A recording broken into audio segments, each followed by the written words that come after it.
శ్రావణ 4వ సోమవారం సందర్భంగా నిజామాబాద్ జిల్లా సాలూరా మండలంలోని మందర్న, హుంస, సోంపూర్ గ్రామాల నుంచి సుమారు 500 మంది భక్తులు భక్తి శ్రద్ధలతో భజన కీర్తనలతో పాదయాత్రగా బోధన పట్టణంలోని శ్రీ ఏకచక్రేశ్వర శివాలయంకు బయలుదేరారు. ఈ పాదయాత్ర ప్రతి శ్రావణ మాస 4వ సోమవారం సందర్భంగా పలు సంవత్సరాలుగా నిర్వహిస్తున్నామని నిర్వాహకులు తెలిపారు. పాదయాత్ర మార్గంలో నాగన్పల్లి వద్ద భక్తులకు మండల కాంగ్రెస్ పార్టీ అధ్యక్షులు, హుంస పిఎస్సిఎస్ చైర్మన్ మందర్న రవి ఆధ్వర్యంలో పండ్లు, తేనెటి పానీయాలు అందించడం జరిగింది. ఈ సందర్భంగా పాదయాత్ర నిర్వాహకులు మాట్లాడుతూ ఉదయాన్నే గ్రామంలోని శివ భక్తులందరూ ఉపవాస దీక్షతో భగవాన్ నామస్మరణతో బయలుదేరి బోధనలోని చక్రేశ్వర శివాలయానికి చేరుకుని స్వామివారికి పూజలు నిర్వహించడంతో ఈ పాదయాత్ర ముగుస్తుందని, ఇందులో చిన్న పెద్ద అనే తేడా లేకుండా అలాగే మహిళలు కూడా పెద్ద ఎత్తున పాల్గొన్నారని తెలిపారు.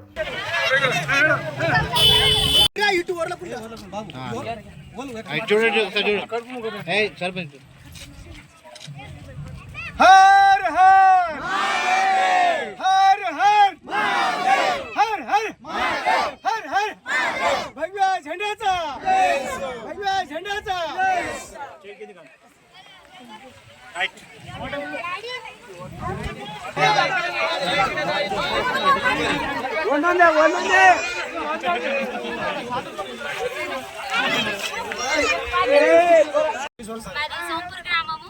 మేము 7 సంవత్సరాల నుండి బోధనకి పాదయాత్రతోని నడుచుకుంటా భజన చేసుకుంటా ఇక బోధన శివాలయానికి పాదయాత్ర చేసుకుంటా వెళ్తున్నాము.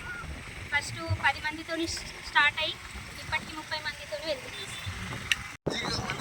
గ్రామాలైనటువంటి సోంపూరు, మందర్న, ఊర్సా, కాజాపూర్ గ్రామాల నుండి పెద్ద ఎత్తున ప్రతి సంవత్సరము శ్రావణ మాసం సందర్భంగా ప్రతి శ్రావణ సోమవారం ఏదో ఒక సోమవారం రోజు పెద్ద ఎత్తున మా ప్రాంతం నుండి భక్తులు మరి భక్తి శ్రద్ధలతోటి భజన మేళతాళాలతోటి మరి పెద్ద ఎత్తున పాదయాత్రగా బోధనలో ఉన్నటువంటి శివాలయానికి మరి పెద్ద ఎత్తున దాదాపు ఈరోజు దాదాపుగా 500 మంది భక్తులు మరి మేళతాళాలతోటి భజన బృందాలతోటి మరి ఆ యొక్క భగవంతుని యొక్క గీతాలను ఆలపిస్తూ పెద్ద ఎత్తున పాదయాత్రగా బోధనలో ఉన్నటువంటి ఏకచక్ర శివాలయంకు బయలుదేరడం జరుగుతూ ఉంది.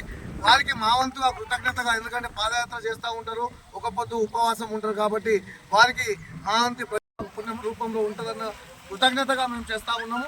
కాబట్టి ప్రతి సంవత్సరం మా ప్రాంతం నుండి ప్రతి శ్రావణ మాసంలో ప్రతి సోమవారము ఏదో ఒక సోమవారం ఈ విధంగా పెద్ద ఎత్తున మా మహిళా భక్తులు కానివ్వండి, పిల్లలు, పెద్దలు అంతా ఆనంద ఉత్సవాలతో భజన భక్తులతో పెద్ద పాదయాత్రగా గొప్పగా వెళ్తూ ఉంటారు.